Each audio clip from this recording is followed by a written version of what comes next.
lordy, I miss doing these. I really miss doing these. So this is going to be an update on my CDs, since I got, more. And there's 11 of these, so I'm going to try to burn through these as within 10 to 12 minutes, maybe 13. So I'm just going to get to it and do it. Alright. First up, this monstrosity. Right here. The 69 Love Songs by the Magnetic Zeros.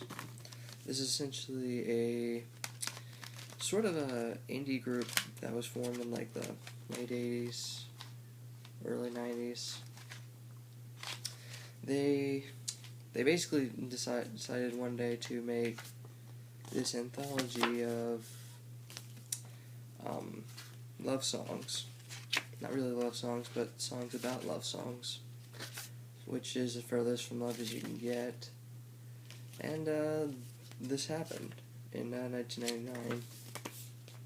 That went pretty well, I think. It's a test, I think. It's a test. It's like almost 3 hours long. If you can listen to that, then you don't have and enjoy it, then you don't have a lot of excuse to. It's just one of those albums where you don't really have a lot of excuse to not like certain music, if you end up enjoying at least most of the album. But yeah, this is like, I guess this is like a play or something. And like the liner notes right here.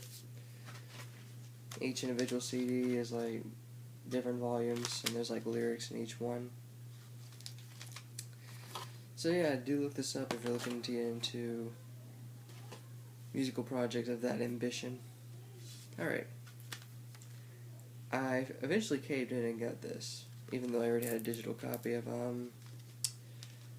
it. It's In Utero by Nirvana, if you don't know. The 20th anniversary edition. And I'm pretty pleased. I actually ended up listening to all of it. I was pretty pleased. Some interesting pictures that were like unreleased before. Oh, okay, liner notes and track listing right there. But yeah, you should definitely get into Nirvana. If you're wondering, in ways I do prefer In Utero to Nevermind, but mainly because I haven't listened to Nevermind in so long. It pisses me off because this is literally the last album that they released studio-wise, I think. I don't know if Insecticide was released after or before In Utero. I'll have to do my research on that. LA Woman, The Doors.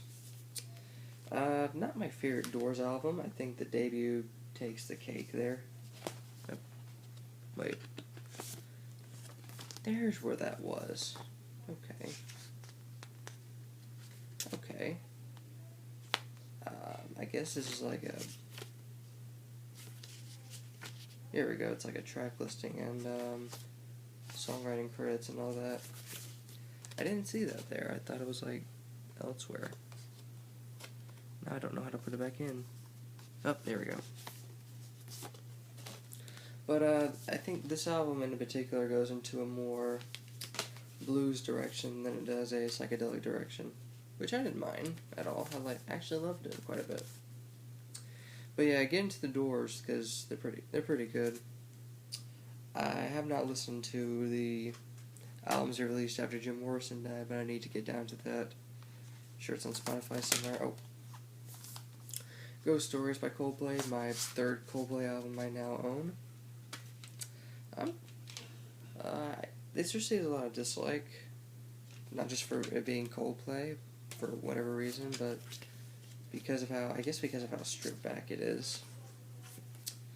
How it's not exactly lush like their other albums, the Scalotto, Viva La Vida, and others. But I enjoyed this quite a bit.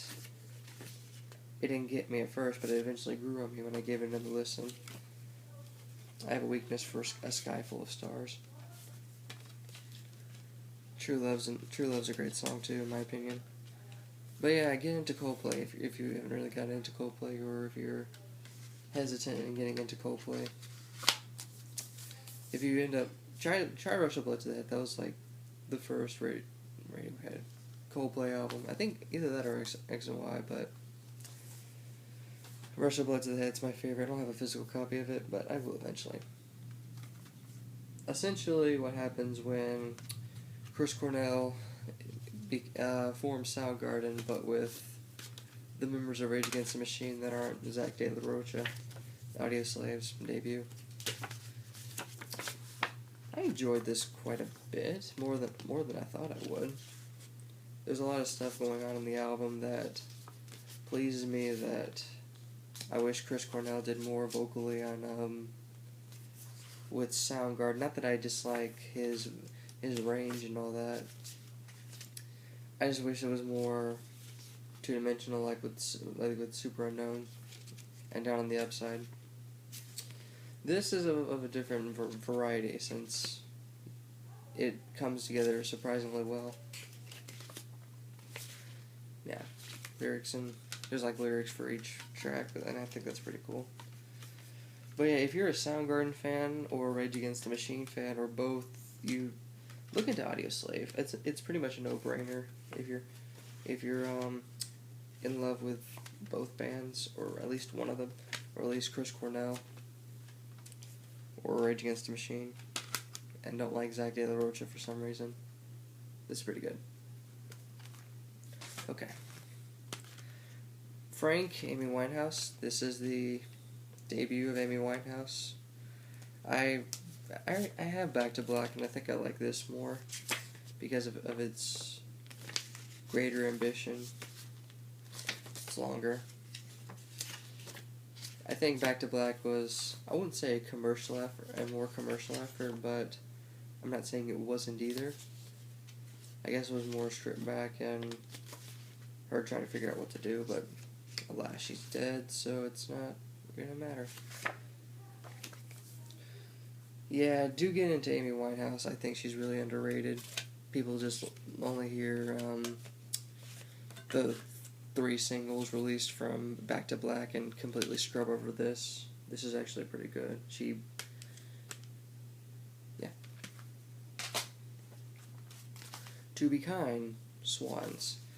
Eventually I decided to give up on this one store I decided to pre-order it from, and eventually get it on Amazon. It got to me in 2 days. 2 days. Along with Frank by Amy Winehouse. Liner notes and all that. Lyrics.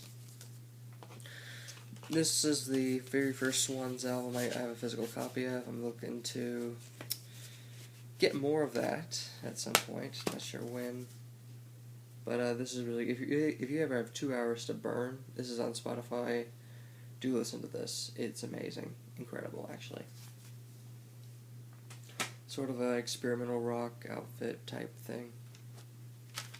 Pinkerton, Weezer. Yeah, I love the Blue album, so I thought I'd give this a try, and I'm at war on whether I like this album more or the Blue album more. On one hand, the Blue album is longer, while on the other hand, Pinkerton is more heavier and raw. But yeah, get into Weezer if you haven't. I heard they have a new album coming out that doesn't have a ridiculous song title or album title. And I'm looking forward to getting to more Weezer outside of this. Even though people are saying, well, post Pinkerton Weezer is all trash. It's horrible. Let me try it for myself, and if you're right, you're right, and if you're wrong, you're wrong. The Battle of Los Angeles, freaking Rage Against the Machine. I guess this is on par with their debut, but that's only because I just listened to it today, and it's like kind of fresh in my mind.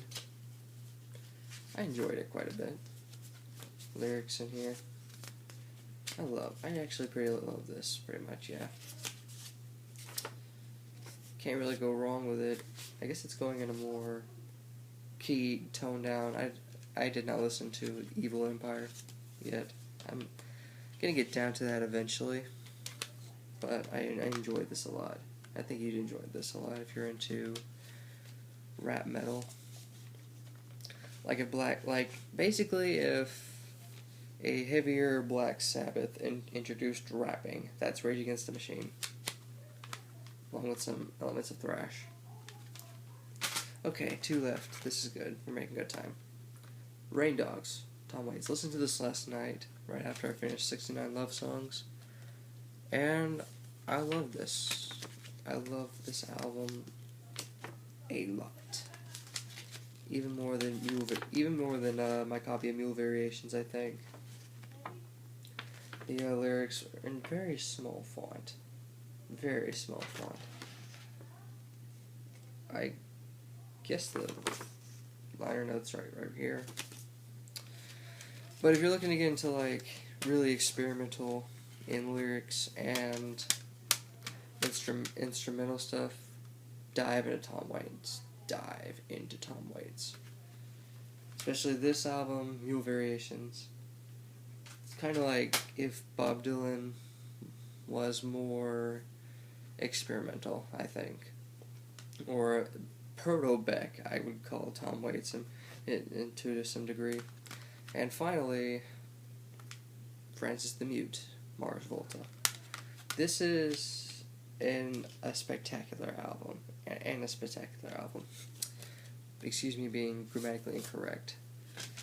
A friend of mine sent me this, and I just had to have a physical copy. This is some really heavy progressive rock stuff. And you are going to be blown away by this on first listen. On like any listen, pretty much. But, get into this. Get into Mars Volta's catalog. I say category. I mean, if you don't, then you're missing out on some true progressive and why rock isn't dead. I can't wait for Antimass to come out with a new album at some point.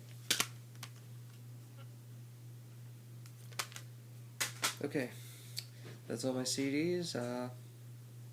I really enjoy doing this. I'll do another one whenever I get more CDs again. Alright, ciao ciao.